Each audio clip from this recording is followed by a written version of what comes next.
heading out on my second block for the day. I was able to pick up another one for a sweet deal. $121 for 3 hours. A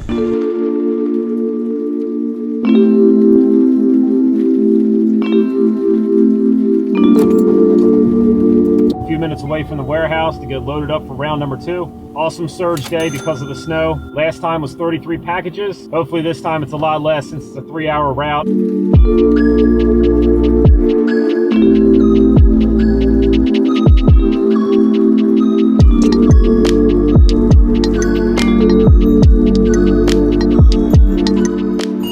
Lower Delaware. Oh no. 5 packages.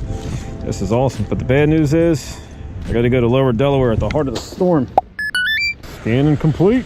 All set to go. Load them up. What's up? All right, swipe to finish. Let's rock and roll.